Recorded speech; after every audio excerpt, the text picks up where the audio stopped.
வணக்கம், welcome to Kundavai cooks. இன்றைக்கி என்ன பார்க்க போகிறோம் அப்படின்னா, வாழைப்பூவில் ஒரு புதுவிதமான டிஷ்ஷு. எப்பொழுதுமே வாழைப்பூவில் வடை, பொரியல், கூட்டு இதுதான் செய்வோம். இன்றைக்கி பக்கோடா செய்ய போகிறோம். அது எப்படி செய்கிறது அப்படின்னு பார்க்கலாம். வாழைப்பூ பக்கோடாவுக்கு தேவையான பொருட்கள் பார்த்திங்கன்னா, வாழைப்பூ இது ஒன்று எடுத்துருக்கேன். வாழைப்பூவை எப்படி க்ளீன் பண்ணுறது அப்படிங்கிறத உங்களுக்கு சைவ கோலா உருண்டை அப்படிங்கிற ரெசிபியில் காமிச்சிருக்கேன். அதனுடைய லிங்க்கை டிஸ்கிரிப்ஷன் பாக்ஸில் கொடுத்துருக்கேன், நீங்கள் அதை செக் பண்ணிக்கோங்க. இந்த வாழைப்பூவை என்ன பண்ணணும் அப்படின்னா, ஒன்றா ரெண்டாக கட் பண்ணிக்கோங்க. ஏன்னா இதை மிக்சியில் போட்டு சும்மா துருவின மாதிரி எடுக்க போகிறோம். அதனால நீங்கள் இதை ஒன்றா ரெண்டாக கட் பண்ணி மோர் தண்ணியில் போட்டுருங்க. அதுக்கப்புறம் நல்லா அதை கழுவி புழிஞ்சு எடுத்துட்டு குக்கரில் போடுங்க. ஒரு டம்ளர் தண்ணி ஊற்றுங்க. மஞ்சத்தூளும் பெருங்காயத்தூளும் போடுங்க. உப்பு ஒரு சிட்டிகை போடுங்க. ஒரே ஒரு விசில் விட்டுட்டு எடுத்துருங்க. அப்புறம் உடனே குக்கர்லேருந்து அதை வடிகட்டியில் போட்டு நல்லா ஆற விடுங்க. ஆறின பிறகு இதை புழிஞ்சு எடுத்து வச்சுருக்கேன். இப்போ பார்த்தீங்கன்னா இப்போ மிக்சியில் கொஞ்சம் கொஞ்சமாக தான் ஒரு கைப்பிடி போடுங்க. போட்டு பல்ஸில் ஒரு சுற்றுங்க. அதை எடுத்து தனியாக வச்சுருங்க. மறுபடியும் நெக்ஸ்ட்டு பார்ட் எடுத்து போடுங்க. இப்படியே போட்டு துருவின மாதிரி எடுத்து எல்லா வாழைப்பூவையும் எடுத்து வச்சுருங்க. இப்போ எப்படின்னு காமிக்கிறேன் பாருங்கப்பா. இப்படி தான் பல்ஸ் பண்ணியிருக்கணும். இங்கே பாருங்கள், இதில் கூட பாருங்கள் தண்ணி இருக்குது. அப்படி எச்சா இருக்குன்னா நம்ம இப்படி கொஞ்சம் புழிஞ்சிருங்க. இப்போ என்னென்ன தேவைன்னு பார்க்கலாம். 100 கிராம் கடலை மாவு, 100 கிராம் பச்சரிசி மாவு கடையில் வாங்கினது, ஒரு பல் மலைப்பூண்டு ஒன்று துருவி வச்சுருக்கேன், பெருங்காயத்தூள் 1/4 டீஸ்பூன், மஞ்சள் தூள் 1/4 டீஸ்பூன், 1 டீஸ்பூன் வரமிளகாய் தூள், 1/2 டீஸ்பூன் சீரகம், 1 டீஸ்பூன் சோம்பு. இதை மிக்சியில் கொரன்னு அரைச்சி வச்சுருக்கேன். ஒரு பெரிய வெங்காயம், கொஞ்சம் கருவேப்பிலை அதையும் கட் பண்ணி வச்சுருக்கேன், கொத்தமல்லி தழை சிறிதளவு.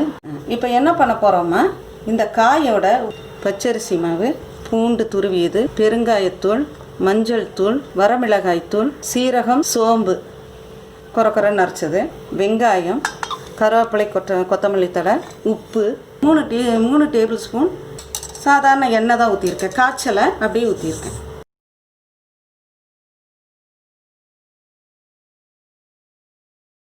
இப்போ என்ன பண்ண போகிறேன், ஒரு 1/4 டீஸ்பூன் சோடா மாவு எடுத்திருக்கேன். ஏன்னா சோடா மாவு இப்போ போட்டு அப்படி கலந்தால் ஒரே பக்கம் நிற்கும். அதனால் கொஞ்சம் தண்ணியில் கலந்துக்கிறேன். 3/4 டீஸ்பூன் தண்ணி கலந்துருக்கேன். இந்த மாதிரி தண்ணியில் கரைச்சிக்குங்க. கரைச்சிட்டு ஊற்றுனீங்கன்னா எல்லா பக்கம் கலந்துரும். இப்போ சில பேர் பச்சை மிளகா பிடிக்குது அப்படின்னா பச்சை மிளகாயை நீட்டமாக கட் பண்ணிவிட்டு அதில் இருக்க விதையெல்லாம் எடுத்துருங்க. விதையை எடுத்துட்டு இதில் போட்டு பெசுறனாலும் சரி. இல்லை அதுக்கப்புறம் கரம் மசாலா டேஸ்ட் பிடிக்கிறவங்க கரம் மசாலா ஒரு 1/4 டீஸ்பூன் போட்டுக்கலாம். இந்த மாதிரி அதாவது இப்படி பாருங்கள், இப்படி இருக்கணும் மாவு. இப்படி போடும் பொழுது இப்படி போடுற மாதிரி இருக்கணும் நம்மளுக்கு. பாருங்கள், எண்ணெய் காய வச்சுருக்கேன். இப்படி எடுத்துக்குங்க. இப்படி போடுங்க. கையில் அப்படி மாவு எடுத்துட்டு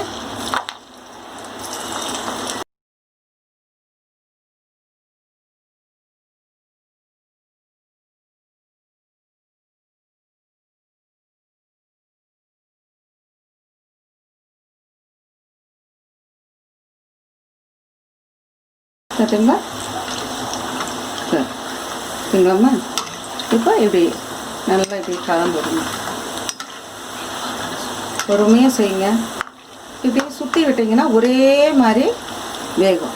ஒரு பலகாரம் போட்டுட்டு இப்படியே சுற்றி போடும் பொழுது அந்த சூடு ஈவனாக பரவும். எண்ணெயை நல்லா வடிச்சிட்டு எடுங்க.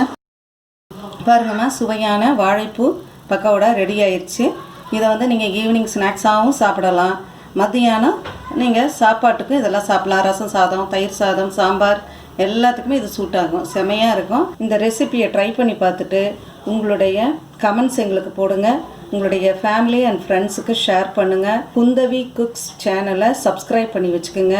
மீண்டும் ஒரு புதிய சுவையான ரெசிபியோடு உங்களை சந்திக்கிறேன். நன்றி, வணக்கம்.